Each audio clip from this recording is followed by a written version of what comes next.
करमपुर भरिसां हिकु ॾींहुं पहिरियां बेगारी पुल वटां बेगारी कैनाल में विहिंजंदे लापता थियल मासूम हिंदू नींगर विक्रम कुमार बालाणी खे लापता थिए 16 कलाक गुज़री विया। मक़ामी टोबन पारां बेगारी में ॻोल्हा बावजूदि नींगर जो पतो न पइजी सघियो ऐं इहो बि वाज़े न थी सघियो आहे त नींगर ॿुड़ी फौत थियो आहे या नींगर सां ॿियो को मसइलो दरपेश आहे। शहर जी हिंदू बिरादरी शहर ऐं इलाइक़े जी मुस्लमान बिरादरी वाक़े वारे हंधि खीमा खोड़े कैंप क़ाइमु करे वरिती आहे। थोरी देरि सखर जा टोबा पहुची बेगारी कैनाल में नींगर जी बाडी जी ॻोल्हा कंदा। ॿिए तरफ़ शहरनि ऐं इलाइक़े वासियुनि खे इहा उमेद आहे त नींगर ज़िंदा आहे ऐं कंहिंजे हथु चढ़ी वियो आहे। ताहाल इहो वाज़े न थी सघियो आहे त नींगर ॿुड़ी फौत थियो आहे या कंहिं ॿी मुसीबत में आहे। इन हवाले सां शहर जी दीवान बिरादरी जो छा चवणु आहे, अचो त उन्हनि जा वीचार ॿुधूं था। केतिरा ई ॿार हिते बेगारी कैनाल ते आया।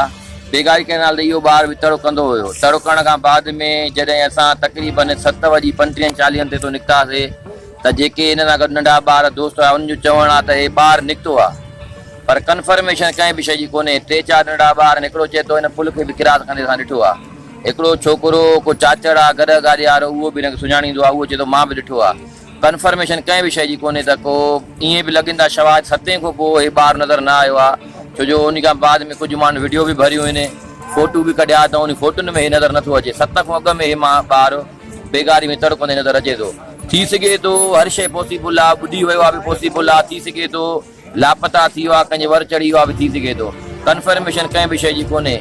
ॻाल्हि हाणे विच ते 50-50 बीठी आहे। हाणे कोशिशि कई, राति बि ॿी ताईं असां टोबा घुरायासीं, बाक़ाइदे कोशिशि कई हिन ॿार खे ॻोल्हण जी कोशिशि कयूं। हाणे बि टोबा जेके आहिनि कुझु हिते कोशिशि में लॻा पिया आहिनि बेगारी कैनाल ते, कुझु टोबनि खे वठण विया आहिनि सखर खां, ऐं हिंदू कम्यूनिटी असांजा मुस्लमान भाइर सभु हिकु गॾु थी करे ॿार जी ॻोल्हा में बेगारी कैनाल में लॻा पिया।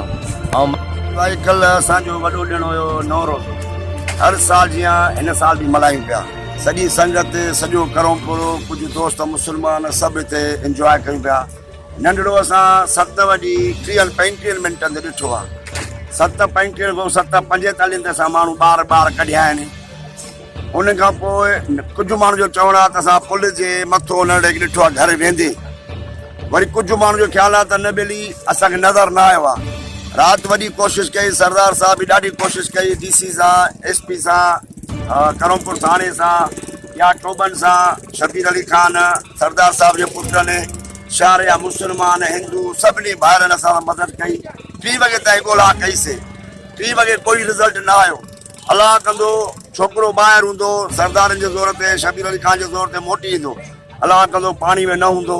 बाक़ी माण्हुनि जा ख़दशा कुझु आहिनि त छोकिरो लुड़जे बि, मतिलबु ॿुॾिजे बि ॾिठोसीं ऐं निकिरंदे बि ॾिठोसीं। हाणे पक नथी पए, हाणे पक कहिड़ी ॾियूं?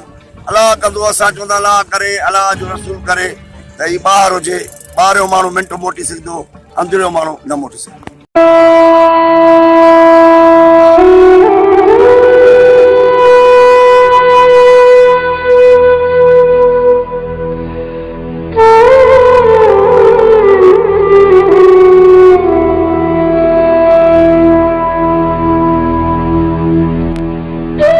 केतिरा ई ॿार हिते बेगारी कैनाल ते आया।